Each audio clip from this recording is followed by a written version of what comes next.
বিশ্বনবীও থাকতে পারেন নাই, চলে গেলেন, প্রচন্ড অসুস্থ। বিশ্বনবী আয়েশারে বললেন, ও আয়েশা, আমার পেটের ভেতরে প্রচন্ড ব্যথা। ওই যে খায়বার দুর্গে এক ইহুদির বাড়িতে দাওয়াত খেতে গিয়েছিলাম, ইহুদি মহিলা গোশতের মধ্যে বিষ মাখিয়ে দিয়েছিল, আমার মনে হয় বিষের ব্যথা আবার শুরু হয়েছে। বিশ্বনবী ওই বিষের ব্যথায় মারা গিয়েছেন। কাউকে বিষ পান করিয়ে মারলে লোকটা শহীদ। বিশ্বনবী শুধুমাত্র কেবলমাত্র নবী নয়, ওনার নবুয়তও আছে, আবার শাহাদাতও আছে। সুবহানাল্লাহ পড়েন। জামা বাইনান নবুওয়া ওয়া শাহাদা। বিশ্বনবী শহীদ, আবার তিনি নবী। যেন তেন নবী নাকি? শেষ নবী, সব নবীর সেরা নবী। কোন নবীর সাথে আমার নবীর কোনো তুলনা চলে? এই নবীও থাকতে পারলেন না। বলে, আয়েশা, ব্যথা আমি থাকতে পারি না। ওই যে খায়বার দুর্গের বিজয়ের পরে ইহুদির বাড়িতে খেতে গিয়েছিলাম, ইহুদি মহিলা ছাগলের গোশতের মধ্যে বিষ মাখিয়ে দিয়েছে, ওই বিষের ব্যথা আমাকে কাবু করে ফেলেছে। বিশ্বনবী কাঁদে, হুঁশ ফিরে পায়, আবার বেহুশ হয়। সাহাবাদের মধ্যে কান্নার রোল। বিশ্বনবী উঠে দাঁড়াতে পারেন না, মসজিদে নববীতেও যেতে পারেন না, জামাতের নামাজের ইমামতিও করতে পারেন না। সাইয়েদনা আবু বকরকে বললেন, আবু বকর, আমার অবর্তমানে তুমি মসজিদে নামাজ পড়াও। সাইয়েদনা আবু বকর নামাজ শুরু করে দিলেন। বিশ্বনবী বললেন, আয়েশা, একটু ঠান্ডা পানি আনো। ঘেমে ঘেমে বিশ্বনবী হয়রান। পানি আনার পরে পানির ভেতরে হাত ঢুকিয়ে বিশ্বনবী ঠান্ডা হাত দুটো দিয়ে চেহারার মধ্যে এরকম মেসেজ করতে লাগলেন, মাসে করতে লাগলেন, আর বলতে লাগলেন, ইন্নালিল মাউতি লাসাকারাত। হায় রে, মরণের কি জ্বালা, মরণের কি কষ্ট, আমি সহ্য করতে পারছি না। বিশ্বনবীর এই কষ্ট দেখে বিশ্বনবীর কলিজার টুকরা, নয়নের পুটুলি সাইয়্যিদাতুনা ফাতেমা কেঁদে কেঁদে হয়রান, চিৎকার দিয়ে বলে, ইয়া করবা আবা, ইয়া করবা আবা, আমার বাবার কি কষ্ট হচ্ছে, না জানি আমার বাবার কত যন্ত্রণা হচ্ছে। বিশ্বনবী সান্ত্বনা দিয়ে বলে, ফাতেমা, কেঁদো না, আজকের দিনের পরে তোমার বাবার আর কোনো কষ্ট হবে না, সব কষ্ট আজকেই শেষ হয়ে যায়। হঠাৎ সাইয়েদনা ফাতিমাতুজ জোহরার কানে কানে কি যেন বললেন, উনি কাঁদলেন। আবার কানে কানে কি যেন বললেন, উনি হাসলেন। বিশ্বনবীর ইন্তেকালের পরে মা এসে জিজ্ঞেস করলেন, ও ফাতেমা, বিশ্বনবীর ইন্তেকালের দিন তোমার কানে কানে কি যেন বললো, তুমি কেঁদে দিলা কেন? আবার একটু পরে কি যেন বললা, হেসে দিলা কেন?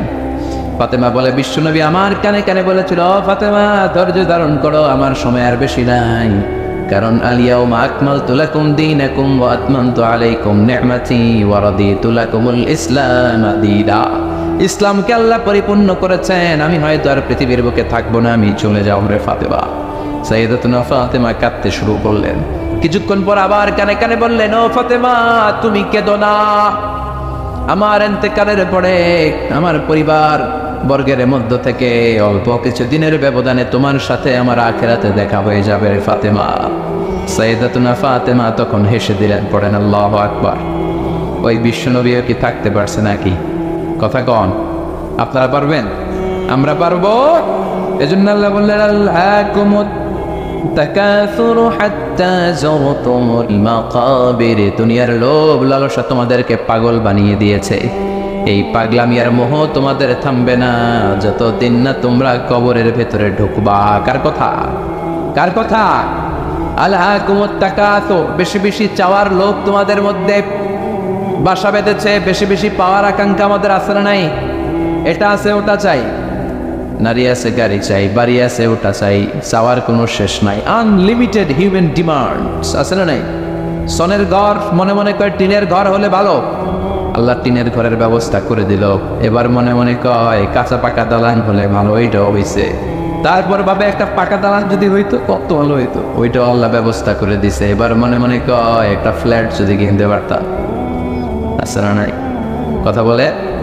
সাইকেল যার আছে হুন্ডা চায়, হুন্ডা যার আছে প্রাইভেট কার চায়, প্রাইভেট কার যার আছে হেলিকপ্টার চায়, আছে না নাই?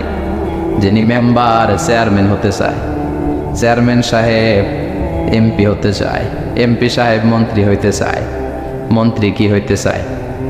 বাংলাদেশে এই সুযোগ নাই। বাংলাদেশে হয় উনি নয় উনি, এই দুই উনির বাইরে কেউ হবে? কথা কন, আরো জোরে বলেন। আল্লাহ ওনাদেরকে ভালোভাবে চালানোর তৌফিক দেয়। এই দুইটা মাই তো আমরা পাইছি না, ঠিক কিনা? এই মা যদি আমগরে আগলে রাখে, আমরা সন্তানরা কোনো আপত্তি জানাবো না, কিন্তু ইসলাম দিয়ে চালাতে হবে দেশ, চিল্লায় বলো ঠিক কিনা? এজন্য আল্লাহ বললেন আলহাকুমুত তাকাসুর, বেশি বেশি পাওয়ার আকাঙ্ক্ষা তোমাকে পাগল বানিয়ে দিয়েছে। পাগলের মতো আমরা ছুটছি, আরো লাগবে, আরো আরো খাবো, সব আমার, এরকম একটা মানসিকতা আছে না নাই? লাগলেও চায়, না লাগলেও চায়। মোবাইল নাই, আল্লাহর কাছে কান্দে, আল্লাহ একটা মোবাইল যদি থাকতো, সবার হাতে মোবাইল, সবাই টিপে, আমি টিপতে পারি না, আছে না নাই? আল্লাহ একটা নোকিয়া সেটার ব্যবস্থা করে দিস। এবার মনে মনে কয় এরকম একটা যদি পাইতাম, টাচ মোবাইল, টাচ করলে গান বাইর হয়, আছে না নাই? আল্লাহ এটাও দিয়ে দিলে এবার কয় আল্লাহ, অনেকে দেখি পিছনে একটা আপেল থাকে, আপেল ছিল, হ্যাঁ আইফোন আপেল থাকে না? আল্লাহ একটা আপেল দরকার, আপেল, আল্লাহ একটা আপেলের ব্যবস্থা করে দিয়েছে। এবার কয় আল্লাহ আইপ্যাড লাগবে, আইপ্যাড, এটারে কয় আইপ্যাড। এরপর আল্লাহ আইপ্যাডে দিছে, এবার কয় আল্লাহ ম্যাকবুক প্রো লাগবে। চিনো? আমার বাসায় একটা আছে ম্যাকবুক, ওইটা হাই কনফিগারেশনের কাজগুলো করার জন্য লাগে, রিসার্চের কাজে, বিভিন্ন কাজে লাগে, ওইটাও আল্লাহ দিছে। এবার কয় আল্লাহ ক্রেওয়ান সুপার কম্পিউটার লাগবে। ইউনাইটেড স্টেটস অফ আমেরিকাতে যারা মিলিটারি বেইজে কাজ করে তাদের ম্যাথমেটিক্যাল ইকুয়েশন ড্র করার জন্য ওইটা লাগে, ওইটাও দিছে। এবার কয় আল্লাহ আরেকটা লাগবে, আছে না নাই? মানুষের চাহিদার কোনো শেষ নাই। এজন্য আল্লাহ বললেন আলহাকুমুত তাকাসুর হাত্তা যুরতুমুল মাকাবির, মানুষের অতিরিক্ত পাওয়ায় প্রাচুর্যতার লোভের কোনো শেষ নাই, যতক্ষণ না মানুষ কবরে ঢুকবে, ঠিক কিনা? মানুষের স্বভাব হলো আরো চাই, কি কয়? আরো চাই। এটা ফকিরের স্বভাব। কার স্বভাব? তার মানে আমরা সব ফকির নি, আমরা কি ধনীকে? জুমার দিনে দেখবেন ফকিররা কি করে, যেদিকে টাকা ওইদিকে খাওয়া মারে, যেদিকে টাকা হাত পাতে, আবার ওদিকে, আবার ওদিকে, খালি চায়, লাগলেও চায়, না লাগলেও চায়, ঠিক কিনা? ওই জন্য আল্লাহ বললেন ইয়া আইয়ুহান নাসু আনতুমুল ফুকারাউ ইলাল্লাহ ওয়াল্লাহু হুয়াল গানিয়্যুল হামিদ। ও গোলামেরা, তোরা হলি ফকির, ধনী একজন তিনি কে? চাহিদার আমাদের শেষ নাই, আরো লাগবে, আরো লাগবে। ওর বাড়ি আছে, আমারও বাড়ি লাগবে, ওর গাড়ি আছে, আমারও গাড়ি লাগবে, ও নামাজ পড়ে, আমারও নামাজ লাগবে, এটা নাই। কথা কর। ও জাকাত দেয়, আমিও দিব, এটা নাই। ওর মেয়েগুলো পর্দা করে, আমারটারও পর্দা করামু, ওইটা নাই। কিন্তু ওর বাড়ি আছে দুইটা, আমার লাগবো তিনটা। ওর গাড়ি আছে 4টা, আমার লাগবো। ওর আছে 6 তলা বিল্ডিং, আমার কয়তলা? ইয়াতাতাওয়ালুনা ফিল বুনিয়ান ওয়া আনতারাল হুফাতাল উরাতাল আলাতাল ইয়াশা ইয়াতাতাওয়ালুনা ফিল বুনিয়ান। বিষ্ণু বললেন কিয়ামতের একটা আলামত হলো, before the day of judgment people will start to compete to construct high rises buildings in the cities. শহরে বড় বড় বিল্ডিং বানানোর প্রতিযোগিতা করবে, ঠিক কি না? বিষ্ণু বললেন যাদের পায়ে জুতা নাই, গায়ে জামা নাই, খাওয়ার মতো খাবার নাই, তারা একদিন এলাকায় ধনী হয়ে যাবে, এরকম আশা নাই। তারপর বিল্ডিং বানানোর প্রতিযোগিতা করবে, আর বলবে সব আমার, আমার এলাকা, আমি এই এলাকার নেতা খেতা, আশা নাই? কিশোরগঞ্জে মনে হয় নাই, প্রতিযোগিতা আছে না? কে কাটছে বড় করতে পারে, হালাল না হারাম, 2 হাতে এরকম করে, আচ্ছা না নাই? মুরব্বী যারা উত্তর দেন, আজ থেকে ধরেন 30 বছর আগের কথা, কিশোরগঞ্জে বড় বড় বিল্ডিং আছিল? কথা কর, হ্যাঁ ছিল না? ঢাকায় ছিল? ছিল খুবই অল্প। এখনকার মতো ছিল এরকম বিল্ডিং? 1-2টা বিল্ডিং ছিল, কিন্তু এখন বিল্ডিং এর শেষ নাই। তার মানে বিশ্বনবী যে আলামতের কথা বলেছে, অক্ষরে অক্ষরে ফলেছে, চিল্লা এখন ঠিক কি? আরব বিশ্ব বড় বড় বিল্ডিং, একটার পর একটা টাওয়ার বানায়, এইটার চেয়ে ওইটা হতে হবে বড়, ওইটার চেয়ে ওইটা হতে হবে বড়, প্রতিযোগিতা আছে না নাই? দুবাইতে এখন যেটা আছে এটা সবচেয়ে বড়, বুর্জ খলিফা, নাম শুনছেন? বুর্জ আল খলিফা 170 তলা উঁচু, 1000 মিটার উঁচু। এটা কয় হাজার মিটার? তার মানে 1 কিলোমিটার উঁচা। তাকাইতে পারবেন? টুপি পরে যাবে পিছনে, ঠিক কিনা? তো দুবাই যখন আগায় গেল, সৌদি মনে মনে করে দুবাই আগায় যেতেছে, আমরা বসে থাকবো কেন? আমরা বানাবো 100 বড়, ওরা বানাবে 1000 মিটার উঁচা, আমাদেরটা বানাবো 1001 মিটার উঁচা। আহা, 1 মিটার বড়। প্রতিযোগিতা আছে না নাই? এখনো হয় নাই। কিংডম টাওয়ার, বিশাল বিশাল এই কিংডম টাওয়ার, অবাক করা কাণ্ড। চায়নাতে আছে সাংহাই টাওয়ার, মিশরে আছে বুর্জাল কাহেরা, মালয়েশিয়াতে আছে পেট্রোনাস টুইন টাওয়ার 88 তলা, 41st and 42nd ফ্লোরে একটা ব্রিজ বানিয়ে দিয়েছে, এটার ভিতর থেকে ওটার ভিতরে ঢোকা যায়। কিয়ামতের দিন যখন ইদা সুলজিলাতিল আরদু জিলজালাহা বলে আল্লাহ একটা ভূমিকম্প দিবে, একটা বিল্ডিং আর টাওয়ারও টিকবে? কথা বলেন টিকবে? এজন্য আল্লাহ বললেন আলহাকুমুত তাকাসুরু হাত্তা যুরতুমুল মাকাবির, তোমাদের লোভ, অতিরিক্ত পাওয়া, বড় বড় বিল্ডিং করার ইচ্ছা কোনোদিন কমবে না, থামবে না যতক্ষণ না তোমরা কবরে ঢোকো। ঠিক কিনা? টাকা উপার্জন করতে, বিল্ডিং বানাতে বাধা নাই, কিন্তু টাকা হইতে হবে হালাল টাকা। কি টাকা? হারাম দিয়ে করলে বরকত আছে নাকি? যারা হারাম খায় তাদের দোয়া কবুল হয় নাকি? আর যারা অল্প খায়, অল্প পড়ে, অল্প জমায়, তাদের দোয়া কবুল করে কে?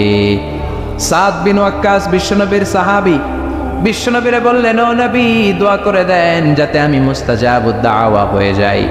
মুস্তাজাবুদ দাওয়া মানে এমন লোক যিনি দোয়া করার সাথে সাথে দোয়াটা কবুল করে কে? বিশ্বনবী বললেন ও সাদ চিন্তা করো না, আতিদ মাতা'আমাকা তাকুন মুস্তাজাবাদ দাওয়া, যেটা খাবে হালাল খাবে, যেটা পড়বে হালাল পড়বে, তাহলেই তুমি মুস্তাজাবুদ দাওয়া। সুবহানাল্লাহ। হালাল খাইলেই দোয়া কবুল।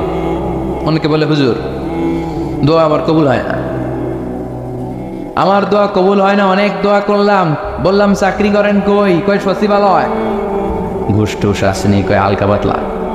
তো তোর দোয়া কবুল হবে কেমনে? ডাকাত। হালাল খেতে হবে, হালাল না খেলে দোয়া কবুল হয়? কথা বলেন। আবার হালালে বরকত ঢুকায় দিছে কে? হারামে কোনো বরকত আছে নাকি? আওয়াজ করে বলেন তো, গরু খাওয়া হালাল না হারাম? কুকুর খাওয়া।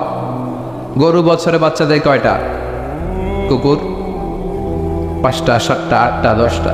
আচ্ছা কুরবানির ঈদ আসলে আমরা গরু জবাই করি না কুকুর জবাই করি? তাহলে গরু জবাই করলাম বেশি, কুকুর জবাই করি নাই। গরু খাই, কুকুর খাই না। গরু বাচ্চা দেয় কম, কুকুর বাচ্চা দেয় বেশি। তারপরও কিশোরগঞ্জে গরু বেশি না কুকুর বেশি? কথা বলেন। এত গরু আসলো কোত্থেকে? কারণ গরু হালাল, আর হালালের ভেতরে বরকত ঢুকিয়ে দিয়েছেন কে? এজন্য আল্লাহ বললেন হালাল পন্থায় উপার্জন করার সমস্যা নেই, কিন্তু হারামের মিশ্রণ থাকলে তোমার দোয়া কবুল হবে? হারাম খেয়ে যে দেহটা বর্ধনশীল হয়, দেহের যেই অংশ বাড়ে, ওই অংশটারে জাহান্নামের আগুনে পুড়াবে কে? এজন্য আল্লাহ বললেন আলহাকুমুত তাকাসুরু হাত্তা যুরতুমুল মাকাবির, দুনিয়ার লোভ তোমাদেরকে পাগল বানিয়ে রেখেছে, তোমাদের এই পাগলামি কমবে না যতদিন না কবরে না ঢুকো। ঠিক কিনা? কবরে আমাদেরকে ঢুকাই লাগবে, কবরের প্রস্তুতি আমাদেরকে নেয়াই লাগবে। জোরে কোন ঠিক কিনা? বিশ্বনবী বলেন কবরে তোমাদেরকে প্রশ্ন করা হবে, কবরের ভেতরে তোমাদেরকে সওয়াল করা হবে কয়টা? সবাই কোন? আসলে মুমিনদেরকে সওয়াল করা হবে কয়টা? 3টা নাকি 4টা? কথা কোন? 3টার পক্ষে কে কে হাত তোলেন? বেশিরভাগ। আকসারুহুম লা ইয়ালামুন, বেশিরভাগই জানে না। সুবহানাল্লাহ পড়েন। 4টা বলছে অনেকে, আলহামদুলিল্লাহ। মুমিনদের 4টা প্রশ্ন, কয়টা? কথা বলেন। মুমিনদের 4টা, আর কাফিরদের কয়টা? কাফিরদের 3টা। বিশ্বনবী বললেন আর আল কবরু রাউদাতুম মিন রিয়াদিল জান্নাহ ওয়া হুফরাতুম মিন হুফারিন নার, এই কবরটা কারো জন্য জান্নাতের বাগান, কারো জন্য জাহান্নামের গর্ত। ও আল্লাহ আমাদের কবরটারে তুমি জান্নাতের বাগান বানিয়ে দাও। লম্বা একটা সময় আমাদের কাটাতে হবে। মরার পরে আপনার মনে হবে আমার পুরো জীবনটাই ছিল একটা দুঃস্বপ্ন। নতুন এক লম্বা জীবন, এই সময় যেন আর কাটে না, হাজার হাজার বছর শুয়ে থাকতে হবে। অন্ধকার রাত, খুটখুটে অন্ধকার, এই অন্ধকার যেন শেষ হবার নয়। চিল্লায় বলেন ঠিক কিনা? মুমিনদেরকে প্রথম প্রশ্ন করা হবে তোমার রবের নাম কি? মার রব্বুক, আমাদের রবের নাম কি? আল্লাহ আমারে রব, এই রবই আমার সব। সবাই বলেন আল্লাহ আমারে রব, এই রবি আমার সব। দমে দমে তনু মনে তারি অনুভব, আল্লাহ আমারে রব, এই রবি আমার সব। তোমার দুনিয়াতে আমি যেদিকে তাকাই, অথই নেয়ামতে ডুবে আছি সবাই। পাখালির গানে শুনি তসবিহ কল রব, তসবিহ কল রব। আল্লাহ আমার রব, এই রবি আমার সব। পড়ে আল্লাহ আমার রব, এই রব্বি আমার সব। প্রথম প্রশ্ন করা হবে মার রব্বুক, রবের নাম কি? আমরা কি বলবো? আল্লাহ। দ্বিতীয় প্রশ্ন করা হবে ওমা দীনুক, তোমার ধর্মের নাম কি? আমরা কি বলবো? আলহামদুলিল্লাহ, সবাই পারে। তৃতীয় প্রশ্ন করা হবে বিশ্বনবীর চেহারাটা দেখিয়ে বলা হবে মান হাযার রাজুল, এই লোকটারে চিনো কিনা? আমরা বলবো চিনি, উনি আমাদের প্রাণের নবী, ঠিক কিনা? চাঁদের চেয়ে সুন্দর তুমি নবী আমার কামলিহি ওয়ালা। সুবহানাল্লাহ পড়েন। দো জাহানের বাদশাহ তুমি প্যারা নবী সাল্লাল্লাহু আলা, দো জাহানের বাদশাহ তুমি প্যারা নবী সাল্লাল্লাহু আলা, চাঁদের চেয়ে সুন্দর তুমি নবী আমার কামলিহি ওয়ালা। পড়েন আল্লাহু আকবার। আমরা বলবো এটা আমাদের বিশ্ব নবী, এটা আমাদের প্রাণের নবী, এই নবীর জন্য আমরা সব করতে রাজি ছিলাম। এই নবীকে ছাড়া আমরা কিছু বুঝতাম না, কারণ এই নবীবাদ তো কোরআনবাদ, নবীবাদ তো ইসলামবাদ। এই নবী আছে তো সব আছে, ঠিক কিনা? নবীর মাধ্যমে আমরা চিনেছি কারে? নবী আমাদেরকে সালাত শিখিয়েছেন, যাকাত শিখিয়েছেন, নবী কেমন করে হজ করতে হয় সেটা দেখিয়েছেন, কেমন করে ভদ্র হতে হয়, কেমন করে ইনসাফ প্রতিষ্ঠা করতে হয়, কেমন করে বিজাতিদের সাথে আচরণ করতে হয়, কেমন করে পররাষ্ট্রনীতি পরিচালনা করতে হয়, কেমন করে স্ত্রীদের সাথে আচরণ করতে হয়, কেমন করে ছোট্ট ছোট্ট বাচ্চাদের মাথায় হাত বুলিয়ে দিতে হয়, সবকিছু বিশ্বনবী আমাদেরকে শিখিয়েছে, ঠিক কিনা? আমরা বলবো এটা আমাদের প্রাণের রাসূল, এই রাসূলকে ছাড়া আমরা কিচ্ছু বুঝি না। আল্লাহু আকবার। তিনটা প্রশ্নের উত্তর যখন করতে পারবেন, চতুর্থ আরেকটা প্রশ্ন আপনাদেরকে করা হবে ওমা ইলমু, শিখে যান। ওই দিন মনে পড়বে আমার কথা, আজারের ভিতরে ঠিকই গেছিল, প্রশ্ন তো আরেকটা আছে, পড়াইছি তিনটা, আরেকটা আসছে নতুন করে, ঝামেলা আছে না? নেই। পরীক্ষায় প্রশ্ন 4টা, শিখছেন কয়টা? আরেকটার জন্য ভেজাল আছে না? চতুর্থ প্রশ্ন ওমা ইলমুক, এলেম কি, মানে কোত্থেকে পারলা? এই তিনটা প্রশ্নের উত্তর কেমন করে জানলা? কাফনের কাপড়ে লিখে আনছো কিনা, নাকি হাতের মধ্যে কেউ লেখা দিছিল? অনেকে স্কেলের মধ্যে এরকম নকল নেওয়া যায়, আছে না? কাগজের মধ্যে নকল লইয়া মৌজায় ঢুকায়, আছে না? টুবির ভিতরে নকল, আছে না? বোতামের ভিতরে, আছে না? ঘড়ির ভিতরে, আংটির ভিতর, আছে না? ওই যে সব নকলে পিএইচডি করছে এগুলা, যেগুলা কয় আছে। নকলের সাথে আমাদের কোনো সম্পর্ক নাই, জেনে যেতে হবে তথ্যসূত্র কি। ফেরেশতারা বলবে what is the source of your answers, এই যে উত্তরগুলা পাল্লা, এটার তথ্যসূত্র কি, কিভাবে জানলা? বলতে হবে কোরআন, এই কোরআন থেকে পড়ে পড়ে আমি জেনেছি, চিল্লায় বলো ঠিক কিনা? বিশ্বনবীর হাদিস পড়ে জেনেছি, ইসলামী সাহিত্যগুলো পড়ে পড়ে আমি জেনেছি, নকল করি নাই। তার মানে 4টা প্রশ্নের উত্তর দিতে পারবে, আলহামদুলিল্লাহ। ফেরেশতারাও খুশি, বলবে আহলান সাহলান, খোশ আমদেদ, কংগ্রেচুলেশন। সুবহানাল্লাহ পড়েন।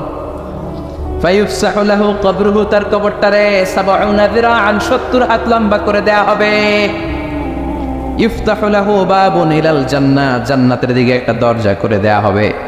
জান্নাতের সুঘ্রাণ, জান্নাতের এয়ার কন্ডিশনের ঠান্ডা ঠান্ডা বাতাস তার কবরটারেও ঠান্ডা করে দিবে। ইলবাসু মিন লিবাসি আহলিল জান্নাহ, জান্নাতের 2টা পোশাক তারে পরিয়ে দেয়া হবে। আর বলা হবে নাউম কা নাউমিল আরুস, বর যেমনি বাসর রাতে কনেকে নিয়ে আনন্দের ঘুম দেয়, তুমি এরকম একটা ঘুম দাও। সুবহানাল্লাহ পড়ে। কি বলবে? ঘুমাও, ঘুমাও, স্লিপ টাইট, আনন্দে ঘুমাও, আরামসে ঘুমাও। বাসর রাতে বর যেমনি কনেকে নিয়ে ঘুমিয়ে পড়ে, তুমিও ঘুমিয়ে যাও, আনন্দের একটা ঘুম জান্নাতি লোকটা কবরের মধ্যে দিবে। ইসরাফিলের সিংহার আগে ওই ঘুম আর ভাঙবে না। সুবহানাল্লাহ। ও আল্লাহ, আমরা যেন 4টা প্রশ্নের উত্তর দিয়ে জান্নাতি পোশাক পরে একটা ঘুম দিতে পারি, তুমি কবুল করো। পড়ে না আমি। আর যারা ইসলাম মানে নাই, যারা কোরআন মানে নাই, যারা মা বাবার সাথে বেয়াদবি করেছে, যারা নাস্তিকতার দোসর সেজেছে, যারা বিশ্বনবীর গালি দিয়েছে, যারা কাফের, যারা নাস্তিক, যারা বামপন্থী, তাদের কাছেও 2জন ফেরেশতা আসবে। আসওয়াদান আজরাকান, নীলাভ চক্ষু, কালো গাত্রবর্ণের, দেহের রং কালো, চোখের রং নীল, দেখতে ভয়ঙ্কর না? এসেই বলবে ওঠ, বস, বল তোর রবের নাম কি? মার রব্বুক, কয় জানি না। কি বলে? আমি কোনো রপ টপ জানি না, আমি শুধু নেতা খাতাদের পিছনে পিছনে ঘুরেছি। আমি খালি সমাবেশের মধ্যে ককটেল বোমা মারতাম, এরকম ডাকাইত আছে না নাই? আমি 31st নাইটে মেয়েদের অন্য ধরে টান দিয়েছি, আমি এলাকার মধ্যে টেন্ডারবাজি করেছি, আমি চাঁদাবাজি করেছি, আমার নাম সবাই দিছে কানা রমজান, আছে না নাই? আমি ছিলাম ডাকাত। রক টপ কি আমি জানি না? I don't know anything about it. What are you talking about? Drop. I don't know. কিচ্ছু জানি না আমি, রক টপ কি আমি জানি না। মাফ চাই, দোয়া চাই। ফেরেশতারা বলবে ওকে, দ্বিতীয় প্রশ্ন ওমা দিন, উত্তর ধর্মের নাম কি? কয় ধর্ম আবার কি? ধর্ম আবার? আমার কোনো ধর্ম নাই। আমি মাও সেতুংয়ের রাজনীতি করতাম, কার্ল মার্কসের রাজনীতি করতাম, আমি জ্বালাও পোড়াওয়ের রাজনীতি করতাম, আমি মানুষ মারতাম, আমি ছিলাম মার্ডারের বড় ক্যাডার, একের পর এক মার্ডার করতাম খালি আমি। আমার মতো গুলি চালাতে কেউ জানতো না, আমি ছিলাম সন্ত্রাসদের বস, কুখ্যাত সন্ত্রাসী। আমার কোনো দিন নাই। তৃতীয় প্রশ্ন ওমান হাদার রজুল, এই লোকটাকে কই চিনি না, তবে ওনারে আমি গালি দিতাম দুনিয়াতে। ওনার বিরুদ্ধে কথা বলার জন্য একটা বিরিয়ানির প্যাকেট পাইলে শাহবাগের মঞ্চে ওইটা আমি সিল দিতাম। আসলে না এরকম টাকে চিনি না, আমি চিনি না, আমি ওনারে গালি মারতাম। ফেরেশতাকে দাঁড়া, আঙ্গুল খেলা শুরু করতেছে। তিনটা প্রশ্নের উত্তর যখন দিতে ব্যর্থ হলো, ফেরেশতারা বলবে হায় আফসোস, লা দারাইতা ওয়ালা তারাইতা, কিছুই তো পারলি না তুই, কপাল পোড়া ডাকাত, কিছুই পারলি না, এখন তোর কি হবে? হাতে থাকবে বিশাল হ্যামার, ফাইলদ্রাবু বিমাতারিকা মিন হাদিদ, লোহার একটা হাতুড়ি দিয়ে মাথার মধ্যে দিবে বাড়ি। ও মা গো, বইয়া দিব চিৎকার। এক বাড়িতে মাথা নাই, ঠ্যাং নাই, দেহটা চূর্ণ বিচূর্ণ হয়ে যাবে, 70 গজ জমিনের ভেতরে ঢুকে যাবে। ওর চিৎকারে পুরো কবরস্থানটা তখন থারথার করে কাঁপবে। এই হলো 1 নম্বর শাস্তি। 2 নম্বর শাস্তি, দেহটা আবার মিলে যাবে, আবার হাতুড়ি দিয়ে বাড়ি, আবার ও মা গো বলে চিৎকার, আবার দেহটা ফিট হয়ে যাবে। জমিনকে বলা হবে ইয়া আরদু ইলতাইমি, ও জমিন তুমি 2 দিক থেকে এই টাকাটারে চাপা দাও। জমিন চাপা দিবে, ক্লাপস করবে, ডান দিকের পাঁজর বায়ে চলে যাবে, বাম দিকের হাড্ডি ডান দিকে আসবে, পুরো দেহটা পাউডার হয়ে যাবে। হাত্তা সাআ, কিয়ামত পর্যন্ত, ইসরাফিলের সিংহায় ফুৎকার পর্যন্ত এই শাস্তি, এই পানিশমেন্ট, এই খেলা চলতেই থাকবে। চিল্লায় পড়েন নাউযুবিল্লাহ। এজন্য বিশ্বনবী আল্লাহর কাছে দোয়া করতেন, আল্লাহ আল্লাহুম্মা ইন্না নাউযু বিকা মিন আযাবিল কবর, ও আল্লাহ কবরের আযাব থেকে তুমি আমাদের বাঁচাও। পড়ে না আমিন, আর জোরে পড়ে না আমিন। আবার বিশ্বনবী কবর দেখলে এখানে গাছ রোপণ করে দিতেন। কবরের পাশে গাছ লাগিয়ে দিলে গাছগুলো যে পাতাগুলো যে জিকির করে, ওইটার কারণে কবরের আযাব মাফ করে কে? আবার বিশ্বনবী কবর উঁচু করতে নিষেধ করেছেন। সাইয়েদনা আলীকে মদিনায় বললেন, ও আলী, মদিনায় যত উঁচু কবর দেখবা ভেঙে ফেলবা। ইসলামে কোন উঁচু করে কবর রাখার বিধান নাই। চিল্লায় বলেন ঠিক কিনা? আবার কবরের কাছে যে চাওয়ার কোনো বিধান নাই, চাইতে হবে কার কাছে? কেউ ফিরে না খালি হাতে, খাঁচারে তোর দরবারেতে। বলে না অনেকে, বলে নাউজুবিল্লাহ পড়বেন না? ভুয়া কথা। অনেক কিছু নিয়ে যায়, খালি হাতে ফিরে। দামি ঘড়ি নিয়ে ওই দরবারে যাবেন, দেখবেন চোর ঘড়ি চুরি করে ফেলছে, আপনি খালি হাতে ফিরতেছেন। আছে না নাই? দামি জুতা নিয়ে গেলে ধাক্কা ধাক্কিতে জুতা কই, আমনে কই, ঠিক নাই? তার মানে খালি পায়ে ফিরে। একটা দরবার থেকে কেউ কোনোদিন খালি হাতে ফিরে না। দরবারটা কার?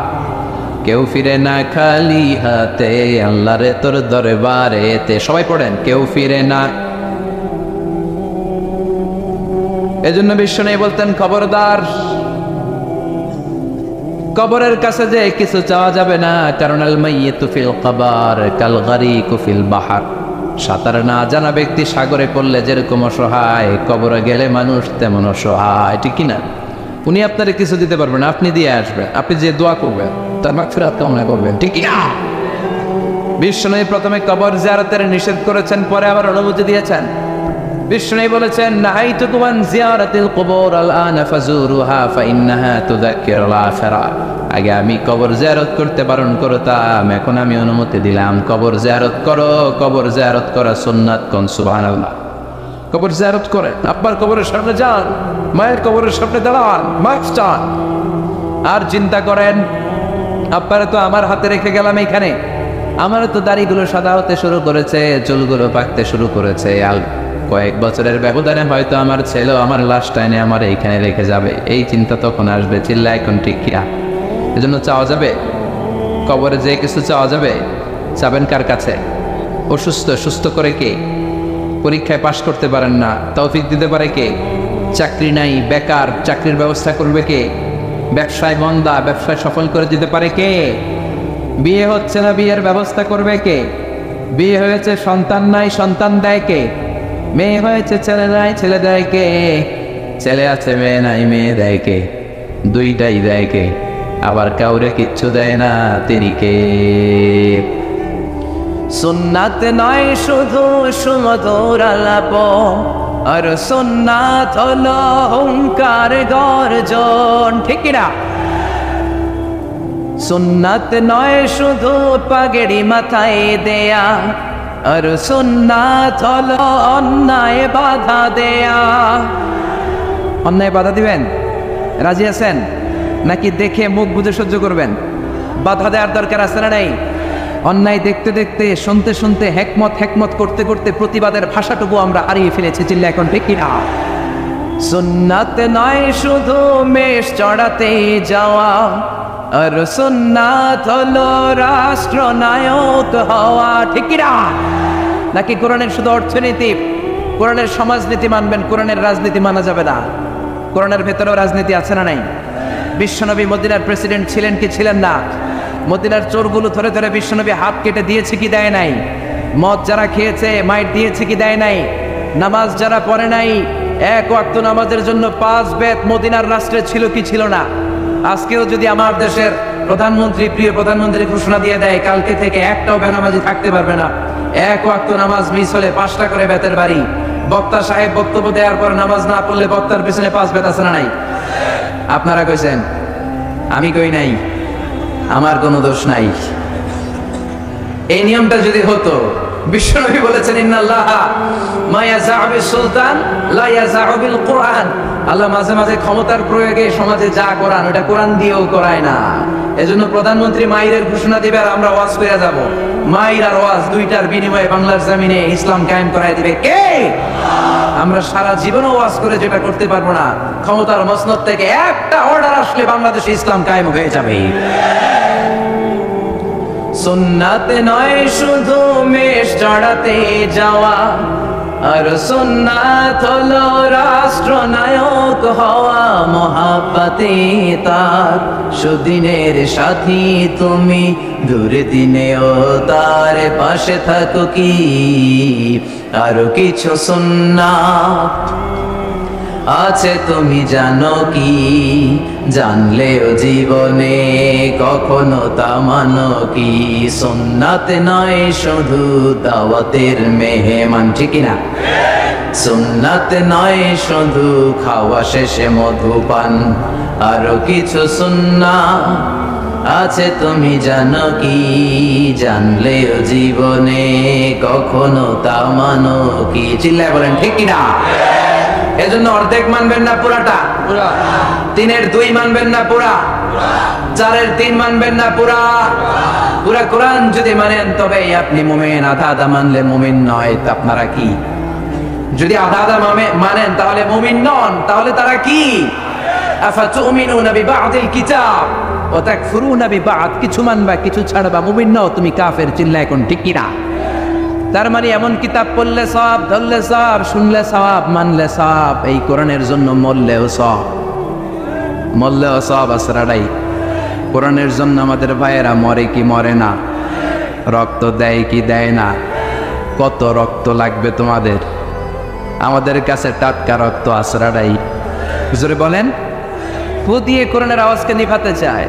কোরআনটা মোমবাতি নয় যে ফু দিয়ে নিভানো যাবে, কোরআনটা কুপির বাতি নয় ফু দিয়ে নিভানো যাবে, কোরআনটা গ্রামের চারাক বাতি নয় তুমি ফু দিয়ে নিভায়ে দেবা। এই কোরআনটা হচ্ছে ইলেকট্রিক্যাল বাতি, এটা সুইচ অফ করে নিভাতে হয়। আর সুইচটা কার হাতে?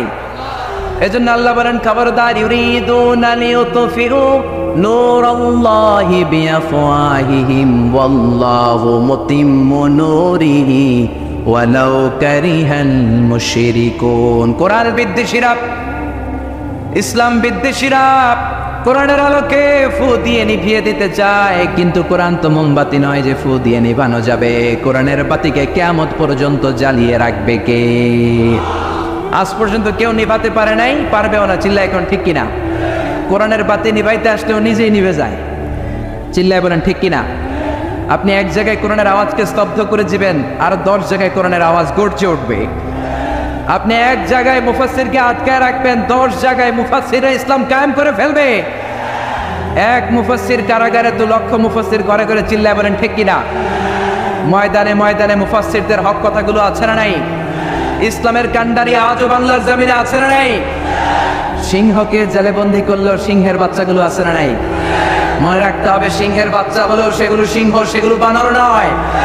সিংহের বাচ্চা হলে সেগুলো সিংহ, সেগুলো শিয়াল নয়। সিংহের বাচ্চা যেগুলো, সেগুলো আর একটা সিংহ। চিল্লায় বলেন ঠিক কিনা? সময় মতো ওই সিংহের গর্জনে পুরো বন কেঁপে কেঁপে উঠবে। চিল্লায় বলেন ঠিক কিনা? এজন্য আল্লাহ বলেন, এই কিতাব পড়লে সওয়াব, ধরলে সওয়াব, শুনলে সওয়াব। এই কিতাব মানলে সওয়াব, এই কিতাবের জন্য মরলেও সওয়াব। আছে না নাই? মরতে রাজি আছেন? রাজি আছেন মরতে? কোরআনের জন্য মরলে আপনি মরবেন না, আজীবনের জন্য জীবিত থেকে যাবেন। ঠিক কি না? ওয়ালা তাকুলু লিমান ইয়াকতালু ফি সাবিলিল্লাহি আমওয়াত বাল আহইয়াউ ওয়ালাকিন লা তাশউরুন। আল্লাহ সতর্কবাণী দিয়ে বললেন, খবরদার, কোরআনের রাজ কায়েম করতে যায় আমার জমিনে যারা রক্ত ঢাললো, কোরআনকে মসনদে বসাতে যে, কোরআনের সমাজ প্রতিষ্ঠা করতে যে যারা জীবন দিল, তাদেরকে তোমরা মৃত বলো না। সুবহানাল্লাহ! তারা জীবিত। কিয়ামতের দিন তারা সবুজ পাখি হয়ে জান্নাতের আনাচে কানাচে ঘুরে বেড়াবে। চিল্লায় পড়েন আল্লাহু আকবার।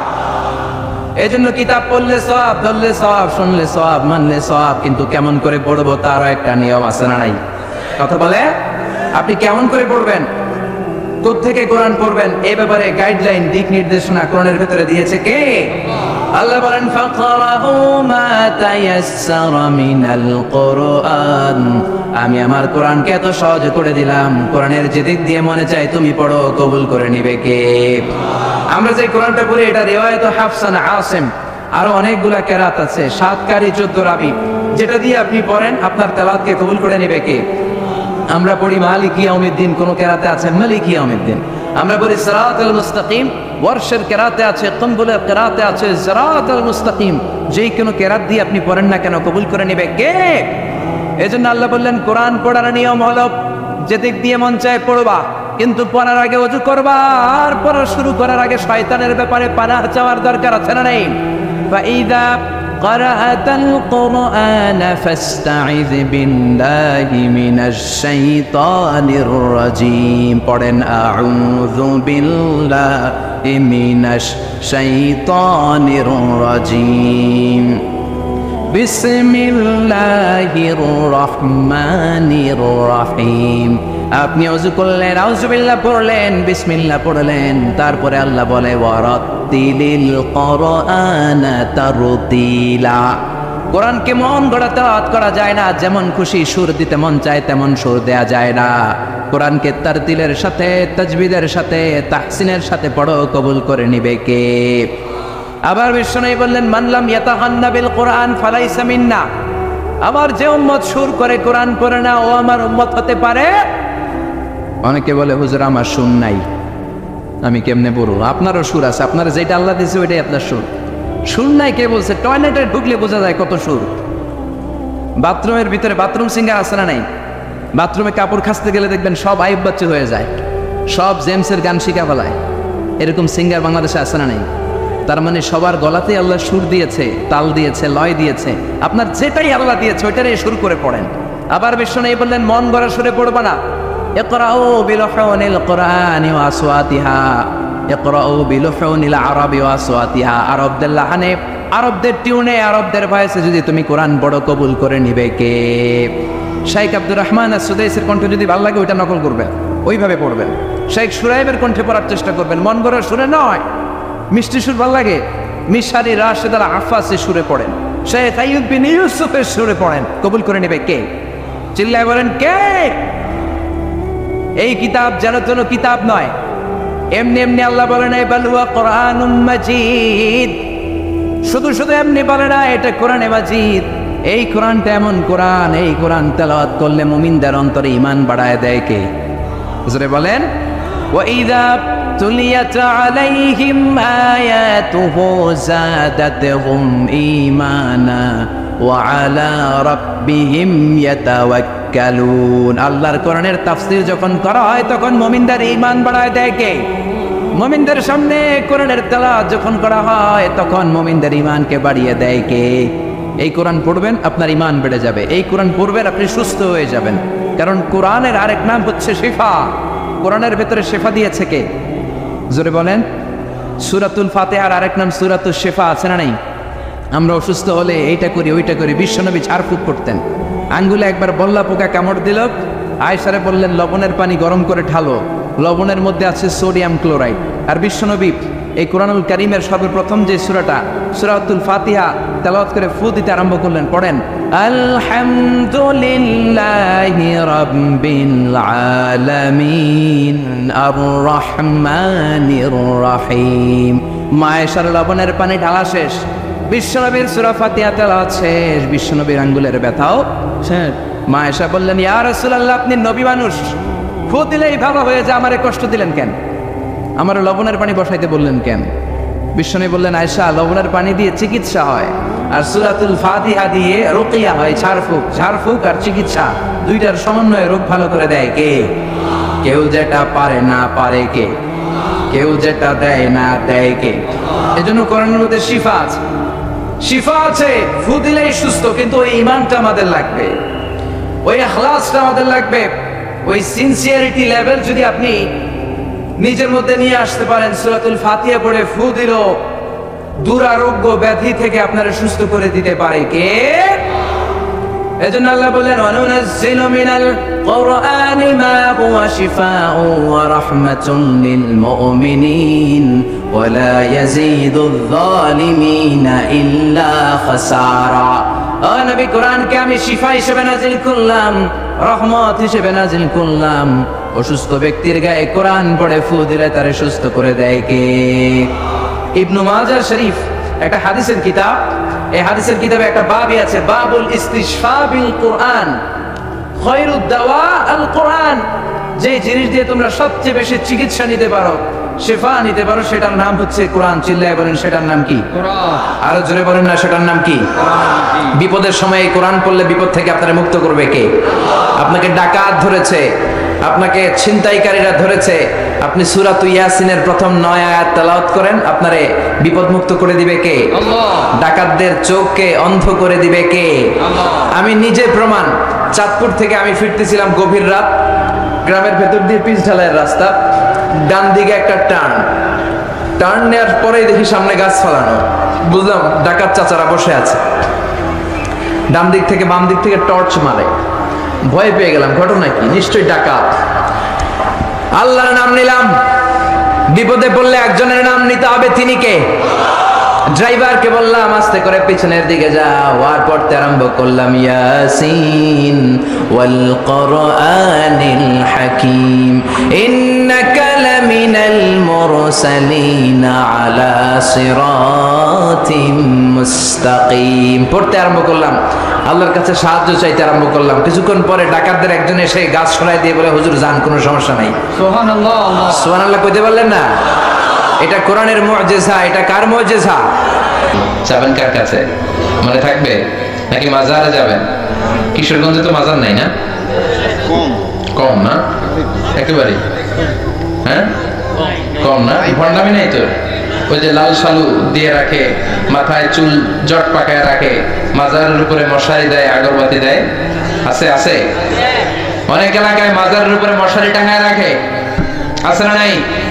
কেন মশারি দেয়? মশা কামড়ায়। ব্রাহ্মণবাড়ি আছে মাজারে মশারি দেয়, দেখবেন ওর বাপেরে মশাই খায়, মারে মশাই খায়, ওর মায়ের ডেঙ্গু, ওর বাপের ডেঙ্গু, বাবারে মশারি না দিয়ে বাবারে মশারি দিছে। মাজারে আবার মোমবাতি লাগে, আছে না নাই? কারণ কি? আল্লাহর ওলি দেখা না নিচে গেছে নাকি? কপাল পোড়া। এই মোমবাতি গুলো গরিবদের হাতে তুলে দেবেন। অনেক ছেলে আছে মেধাবী, রাতের বেলা পড়তে পারে না, মোমবাতি লাগিয়ে তারা পড়বে। তাদেরকে সহযোগিতা করলে আপনার আব্বার কবরটারে আলোকিত করে দিবে কে? আল্লাহ। কথা বলেন কে? এই জন্য মাজার ব্যবসার সাথে ইসলামের কোন সম্পর্ক? মাজার কেন্দ্রিক যত ব্যবসা, এগুলোর বিরুদ্ধে সামাজিক আন্দোলন গড়ে তোলেন। যারা লাল শালু পড়ে থাকে, নামাজ নাই, রোজা নাই, জিকির নাই, কয় আমরা মারেফতের লোক, আছে না নাই? কিসের পথ? মারেফত। আসলে এটা মায়ের পথ, ঠিক কিরা? দিল বান্দা কালমা চোরে না পায়, শ্মশান না পায় ঘোরে, দিন থাকিতে আইরে পথে ছাইড়া দে ভণ্ডামি, ভণ্ডামি, ভণ্ডামি, ভণ্ডামি, ছাইড়া দে ভণ্ডামি। নামাজ কালাম পড়ে না, ইবলিস শয়তানের নানা, আছে না নাই? নামাজ রোজা নাই, এদের সাথে শরিয়ার কোনো সম্পর্ক নাই। এরা নতুন নাম দিছে, কয় মারেফত। আমাদেরটা কি? কয় মারেফতে ঢুকলে নামাজ লাগে না, রোজা লাগে না, পর্দা লাগে না, ভিতর যদি সাফ হয় সব সাফ, আছে না নাই? কথা কর। এদের সাথে ইসলামের সম্পর্ক। নামাজ কালাম পড়ে না, ইবলিস শয়তানের নানা, ধর্মের একখান খুঁটি ধইরা কয়দিন করবা হয়রানি, ভণ্ডামি, ভণ্ডামি, ভণ্ডামি, ছাইড়া দে ভণ্ডামি, ঠিক কি না? এগুলোর বিরুদ্ধে সামাজিক আন্দোলন গড়ে তোলেন। এগুলোর সাথে ইসলামের কোনো সম্পর্ক। কবরে যান, সালাম দেন। বিশ্বনবী কবর দেখলে সালাম দিতেন, আসসালামু আলাইকুম আহলাদ দিয়ার মিনাল মুমিনিন ওয়াল মুসলিমিন ওয়া ইন্না ইনশাআল্লাহু বিকুম লাহিকুন, আনতুম লানা সালাফ নাহনু লাকুম তাবা। ইয়ারহামুল্লাহুল মুস্তাকদিমিন মিন্না ওয়াল মুস্তাখিরিন, নাসআলুল্লাহ লানা ওয়া লাকুমুল আফিয়া। তার মানে কবরে যারা আছেন সবার প্রতি আমার সালাম, সবার প্রতি আল্লাহর পক্ষ থেকে শান্তি। আপনারা আগে গেছেন, আমরা পরে আসতেছি। আমি কবরের উপর দাঁড়িয়ে আছি মানে এই না যে আমি ঢুকবো না। উনি আগে গেছে, আমি পরে। কুই আগে রওনা হয়, কুই পিছে রওনা। কেউ আগে যাবে, কেউ পরে যাবে। দ্য ডেস্টিনেশন ইজ সেম, গন্তব্য একটাই। চিল্লা এখন ঠিক কি না? আল্লাহ আপনাদের উপর রহম করুক, আমাদের উপর রহম করুক। আল্লাহ আমাদের সবাইকে মাফ করে দেখ। পড়ে না আমি আমিন, আর জোরে পড়ে না আমিন। এজন্য কবরে আমাদেরকে যেতেই হবে, কবরের প্রস্তুতি আমাদেরকে নিতেই হবে। এজন্য আল্লাহ বললেন, আলহাকুমুত তাকাসুর হাত্তা যুরতুমুল মাকাবির। তোমাদের দুনিয়ার লোভ লালসা কোনদিন কমবে না যতদিন না তোমরা কবরের ভিতরে না ঢুকো। কার কথা? এই কবরে না ঢুকা পর্যন্ত আমাদের লোভ লালসা কমবে না। বিষ্ণুই বলেন, লাউ আন্না লিকুল্লি ইবনি আদম ওয়াদিয়ান মিন যাহাব, তোমাদের সবাইকে যদি একটা করে স্বর্ণের পাহাড়ের মালিক বানিয়ে দেয়া হয়, আহাব্বা ইয়াকুনা লাহু ওয়াদিয়ান, সে চাবে আরেকটা স্বর্ণের পাহাড়ের মালিক কেমন করে হওয়া যায়।